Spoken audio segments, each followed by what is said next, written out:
Bonjour à tous, je vais commencer. Alors, on va aller très très vite sur qui attend le habitation. Ce qu'il faut retenir, c'est qu'on est un bailleur social, que notre terrain de jeu, c'est la Loire-Atlantique, qu'on a un patrimoine de 13 000 logements locatifs, dont un certain nombre, à peu près 2 000, sur de l'hébergement spécifique dédié à des publics comme les seniors, les jeunes, les personnes avec handicap, réfugiés, etc. Qu'on a un actionnariat mutualiste qui comprend le crédit mutuel, mais aussi des gens comme Action Logement, des collectivités locales, et qu'on est engagé maintenant depuis un certain nombre d'années dans une démarche RSE qui nous a permis d'être qualifiés au niveau exemplaire de cette démarche et qu'on applique à rendre la plus concrète possible au quotidien. Bonjour à tous, donc moi Maëlle Tessier, Tact Architecte, une agence d'une dizaine de personnes. J'ai 2 associés, Mathieu Germont et Paul Schoenberg. On est tout près d'ici, sur l'île de Nantes, comme beaucoup d'archis.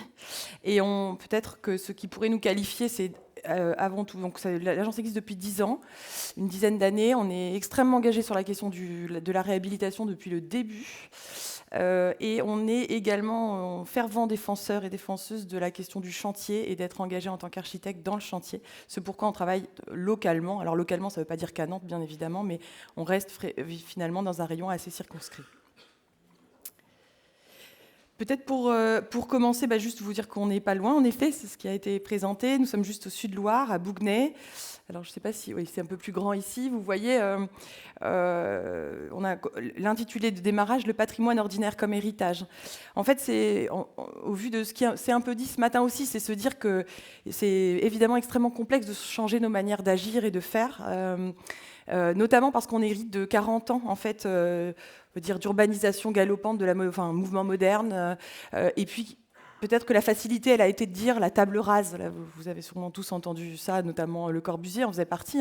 C'est-à-dire qu'il vaut mieux construire à partir de ce qu'il appelait quasiment rien, plutôt que l'existant. Le paradigme change inévitablement et la question en effet de l'ordinaire et du patrimoine et de comment on tisse avec l'existant est absolument, à notre sens, décisive. Alors voilà, l'histoire elle commence par un concours en fait en 2017. Je vais prendre le relais pour cette partie-là. Effectivement, on était en 2017. La métropole venait d'acquérir avec la mairie une école, l'école Notre-Dame, qui était formidablement bien située dans le bourg de Bougnay, qui n'avait plus l'usage d'école, en fait, qui était un bâtiment désaffecté. Et la mairie a souhaité donner une seconde vie à ce site. Alors, au départ, et c'est ce qu'on dit depuis ce matin, on a comme une façon de voir les choses qui a beaucoup évolué en peu de temps. Mais en 2017, il n'était pas forcément question de garder ces bâtiments-là. La première approche au départ, c'était de se dire on propose ce terrain à la construction, un promoteur va démolir, il va nous refaire un projet neuf dessus, et puis voilà. Quand on a décidé de candidater, on s'est allié effectivement directement avec l'agence Tact. Et quand on a visité le site, on s'est dit c'est quand même très très dommage. Les bâtiments sont intéressants, c'est un patrimoine qui a une certaine valeur. On s'est vite rendu compte aussi au fur et à mesure du temps que ce bâtiment-là avait une valeur dans le cœur des Bougnésiens parce que beaucoup étaient à l'école là-bas. Il avait une forme de valeur architecturale avec des vieilles pierres. Bon, il y avait quelques appentis un peu moches, mais voilà, on s'est dit, on va peut-être pas réfléchir tout de suite à une démolition. Et à l'époque, on ne parlait pas forcément de carbone à ce moment-là. C'était plus du bon sens à ce moment-là. On s'est aussi dit, parce que on est maître d'ouvrage et puis des fois on a des questions pratico-pratiques qui se posent à nous, c'est que on était en centre-ville, qu'on avait un tissu urbain qui était quand même très très dense autour, beaucoup de complexité avec des murs mitoyens, pas mitoyens, des servitudes, des vues.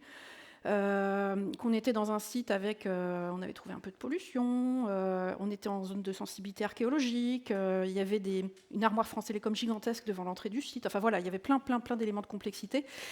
Et on s'était dit que, peut-être que si on cassait pas tout pour faire un méga chantier pendant 3 ans à cet endroit-là, c'était peut-être plus intelligent, ça serait un projet qui serait peut-être plus acceptable pour tous les gens qui vivent autour. Voilà. Donc, on a répondu, on a été dans les 3 finalistes, et sur les 3 finalistes, on a été les seuls à avoir cette proposition de conserver l'existant et de densifier la parcelle. Et on a été retenu sur cette base-là. par une équipe municipale qui était très engagée sur le sujet, hein, avec une commission forme de la ville qui était très structurée, et tout un parcours d'ateliers, de concertation, etc. Donc le travail, comme vous l'avez compris, on était associés dès le démarrage en fait avec un maître d'ouvrage. Et c'est sûr que peut-être qu'aujourd'hui cette opération qui reçoit une vraie attention, et je pense, elle plaît à la fois aux habitants qui y vivent, mais aux riverains également. Voilà, c'est un morceau, un tissu en fait du centre-bourg de Bougnay qu'on y a ajouté. Elle est liée vraiment à cette collaboration très fructueuse, maître d'ouvrage architecte, et également avec l'élu, Madame Landreau à l'époque, élue à la forme de la ville à Bougnay. Ça existait une commission à la forme de la ville. Enfin voilà, un certain nombre d'acteurs et d'interlocuteurs décisifs. Et ça a été de bout en bout. Nous avons livré l'opération il y a un peu plus d'1 an, l'été 2022, avec un vrai suivi et une vraie collaboration avec MFLA et Atlantique Habitation. Notre attitude de travail à l'agence, c'est évidemment la photo, mais également, vous l'avez peut-être vu sur une axonométrie au démarrage, c'est évidemment également la question du dessin et de vraiment considérer ce qui est.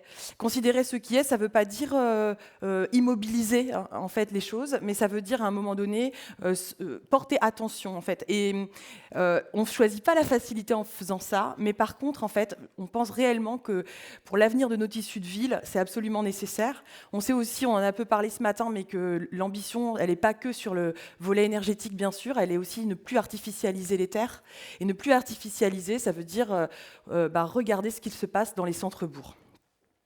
Je vais passer assez vite sur la slide d'avant, mais donc voilà, je disais qu'on dessine notamment à la main. Alors c'est une autre manière de représenter, et on modélise aussi tout en 3D. Hein, on n'est pas archaïque ou passéiste. Hein, c'est pas antinomique non plus. Nos métiers d'architecte, en fait, ils regroupent des multicapacités et notamment des capacités de synthèse. Peut-être on y reviendra. Ce que vous voyez sur l'axonométrie ici, c'est que le bleu foncé, en fait, c'est le bâti existant. Qui a été rénové, et le gris clair, c'est l'adjonction contemporaine. On a à peu près 1600 mètres carrés de chab, et on va dire qu'on a moitié réhabilité, moitié étendue. D'autres manières de représenter, mais le plus simple, puisqu'on a un temps réduit, c'est de vous promener en fait dans l'ensemble, sachant qu'aujourd'hui c'est tout à fait ouvert au public. Si ça vous dit d'aller vous promener Sud-Loire, aujourd'hui un des grands axes importants pour nous, ça a été de créer une rue, une traversée urbaine. Alors, je ne vais pas rentrer évidemment dans toutes les spécificités et les complexités, parce que de fait, c'est entre guillemets que 23 logements, mais en réalité, c'est un vrai travail de complexité, pas faire complexe pour faire complexe, mais vous voyez la parcelle dont on hérite en haut. La parcelle, c'est plusieurs parcelles en réalité. Les bâtiments en rouge, ce sont les bâtiments existants, pas nécessairement tous ceux qu'on va conserver. Et puis, il y a une adjonction de parcelles. Et on voit un peu au nord, alors c'est pas si simple à comprendre, mais au nord, on a récupéré un passage, et ce passage nous a permis d'ouvrir un droit à construire. Alors je ne vais pas aller dans les spécificités du réglementaire, mais en tout cas, il y a eu un gros travail d'amont pour voir comment ce projet pouvait fabriquer un nouveau tissu urbain. On adore l'idée du tissage. Là non plus, c'est pas pour être passéiste. Évidemment que l'industrie est fondamentale, mais la notion d'artisanat, pour nous, elle est absolument nécessaire. Mais puis alors, évidemment, à l'arrivée, ce travail de couture, de tissage, d'adjonction, il n'est pas juste pour faire divers, il est pour se dire qu'un lieu de qualité, c'est un lieu où les habitants vont avoir chacun un espace intime, privé, extérieur. Et c'est aussi se dire, et on adore le mot seuil, qu'un projet doit revêtir une multiplicité de seuils. Donc la grande flèche que vous voyez là, elle est de la traversée. Alors on est toujours chez Atlantique Habitation, mais c'est une traversée urbaine qui rejoint le centre-bourg de Bougnay, au quai de la Vallée, 15 mètres plus bas. Parce que, évidemment, ce n'était pas assez simple, donc on a 15 mètres de dénivelé sur l'entièreté de la parcelle. Le temps du chantier, un engagement entier, une adaptation permanente, c'est peut-être qu'on ne le souligne jamais assez, l'importance des compagnons ouvriers, bâtisseurs. C'est aussi... Je le disais, on défend la question du chantier et que l'architecte, il laisse ce chef d'orchestre là, il doit le rester et il doit sûrement l'amplifier même.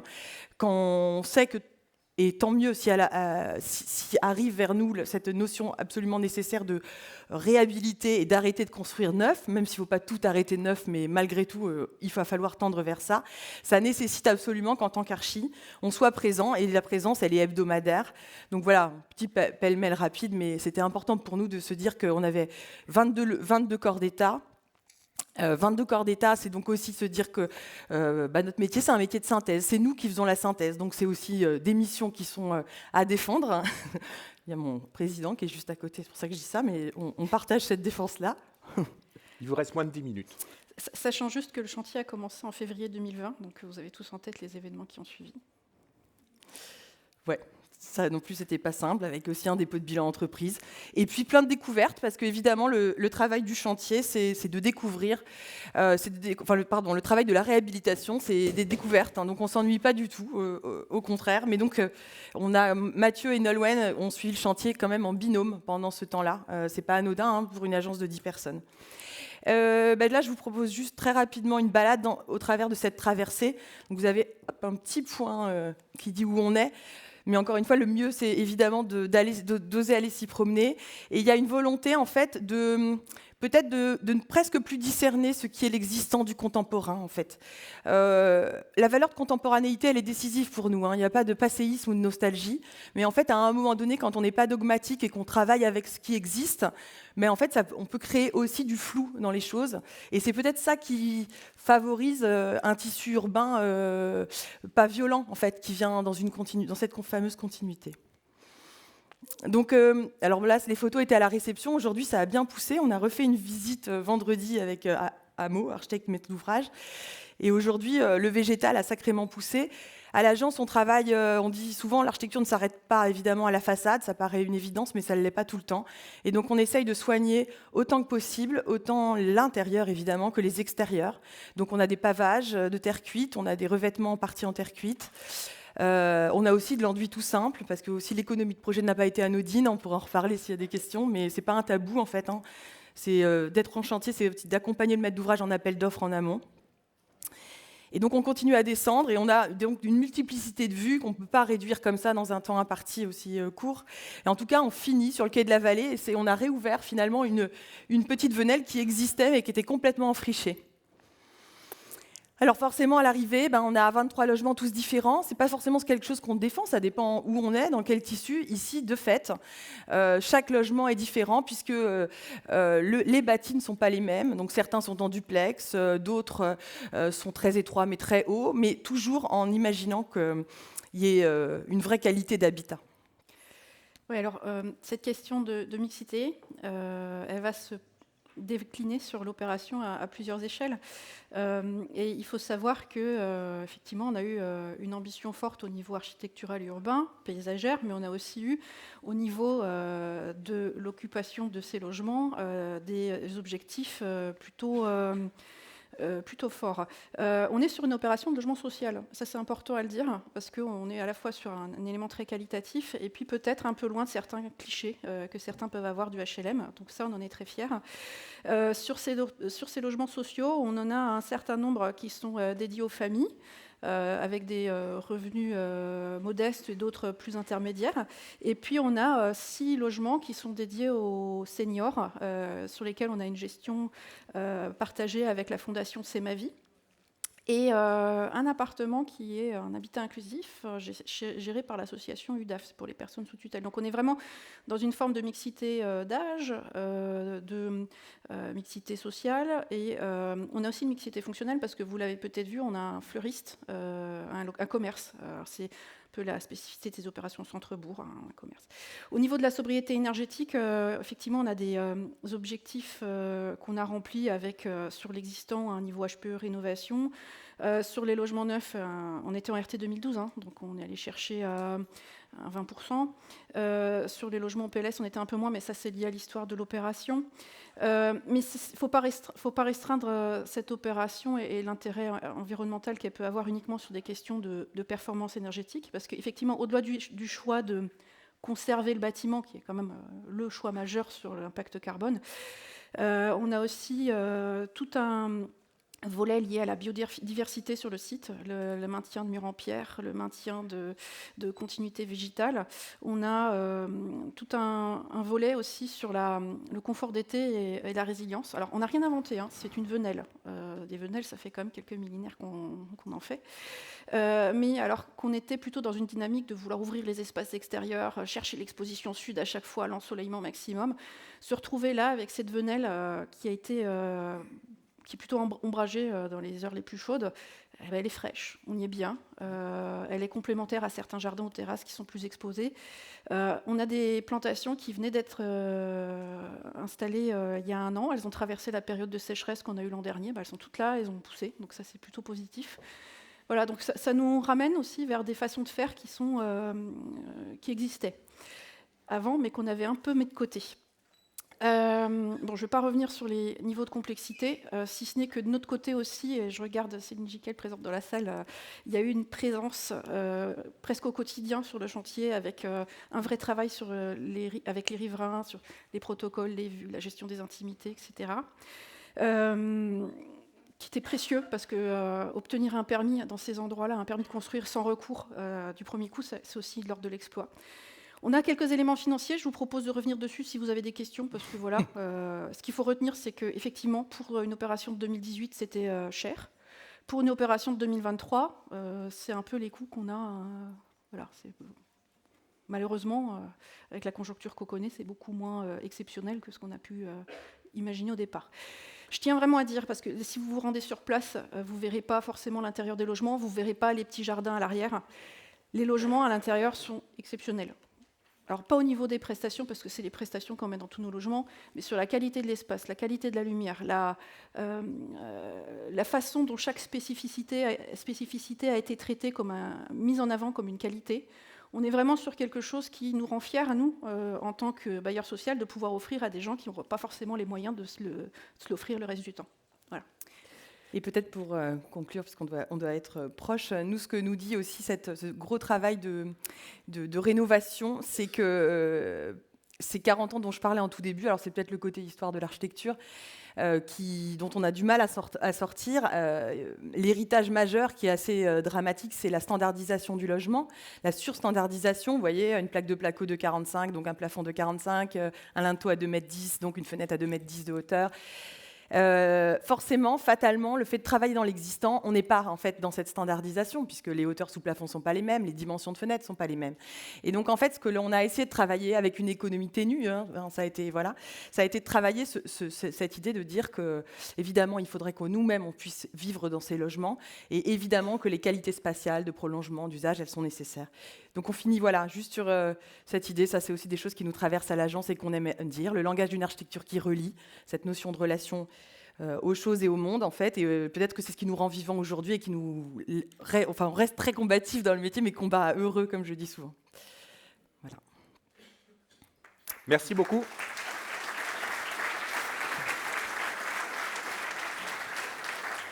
Alors, on aura un temps d'échange questions-réponses à 12h30 avec l'ensemble des intervenants de la matinée. Mais là, on a de quoi prendre une question, si vous décidez tout de suite. Alors, vous allez avoir le micro, parce que comme on est enregistré, voilà.